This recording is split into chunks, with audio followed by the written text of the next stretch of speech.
Hello! I'm eating a banana. It's okay.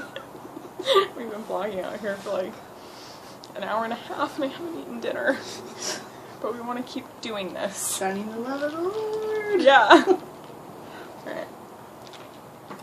My turn for a question. Say it with banana.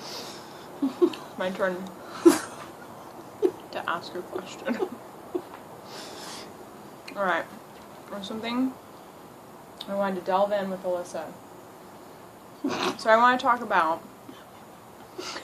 I want to talk about... Put it down. I want to talk about when you are flat on your back in your life. Like talking, like you can't help yourself, nobody else can help you, like flat on your back in your life. No bananas, okay? None. No. Yeah. No mouthwash.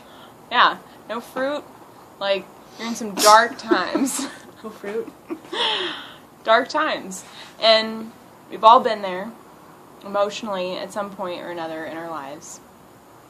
And so I want to delve into Alyssa's experience that she had like 2 months ago. Because we never really talked about it. We kind of skimmed over it in one of our videos.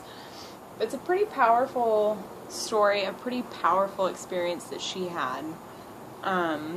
She's getting ready to go on her vacation, okay?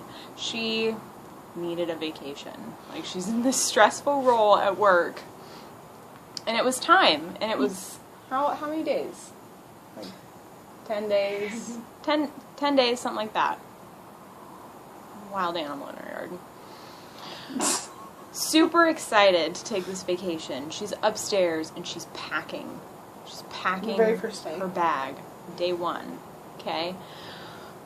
I get this phone call from her. I'm rushing around trying to get ready for work. And I get this phone call, and she's like, can you come upstairs? Like, I can't move. And I'm like, well, yeah, like, okay. So I come up there, and she can't move. Like, she's laying on her bed in this crazy position, and, like, she can't get up. And she's so broken and scared. And she's trying to laugh it off. Like, yeah, like, you know, like, she's flat on her back.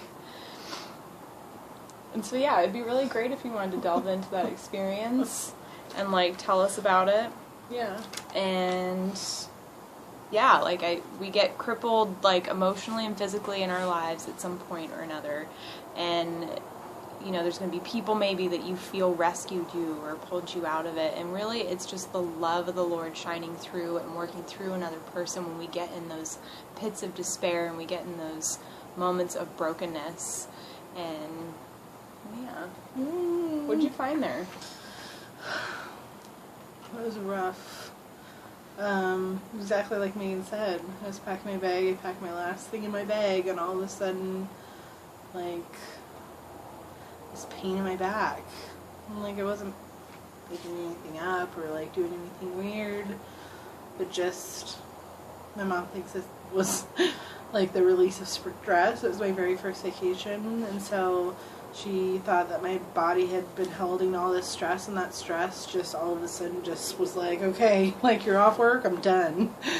And so my back gave out, and my back is, I've hurt my back before, but, like, it's never just out of the blue given out, and, like, I couldn't stand. Like, I stumbled around my room and luckily landed on my bed. Like, that wasn't where it went out. Like, I was standing in the middle of my room and was like, my back will no longer hold me upright, and, like, fell, and I'm pretty sure, like, I cried when I called Megan, because I called her, and, like, at first it kind of seemed silly, like, I was just laying there, like, well, this is weird, maybe it'll pass. I'll be fine in, like, an hour. Yeah.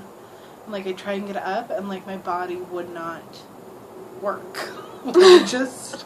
I couldn't get up. It wasn't just intense pain, like, I couldn't make my body do what I wanted it to do. And so I called her, and I'm just like, I need you to come up and help me get me up, like, I can't get up.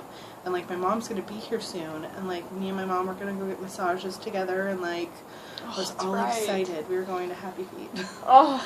And, like, so I called her and just, like, can you come get me up? And all of a sudden it hit me that I could not get myself up, and, like, I started crying.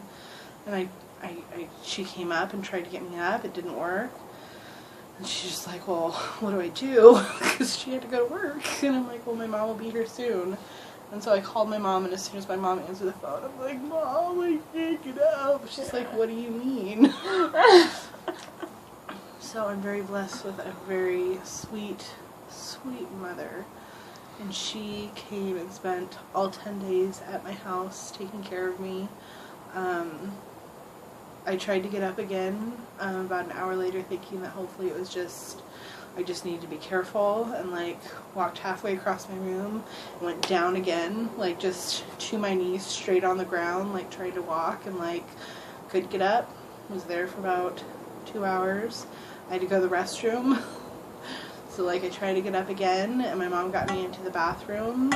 And like I went down again. It was awful. It was like the most humbling thing in my entire life as a grown woman with her own house. Like I could not move. And so about 10 o'clock that night, this started at like probably 8 or 9 o'clock in the morning. 11 o'clock that night, my brother had to come over and with my boyfriend like get a blanket wedged underneath me, and they had to like gunny sack me, one at each end, into my room, into my bed, because I could not get off the floor. Like, and I was there for about 5 days. Like, I couldn't. It's about like a solid week.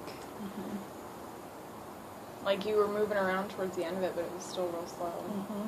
Well, and it took me 5 days just to even get into the hospital. It was that bad. Like, I live upstairs, and so I couldn't get out of bed. Like, I couldn't walk. I couldn't sit up. I couldn't, nothing.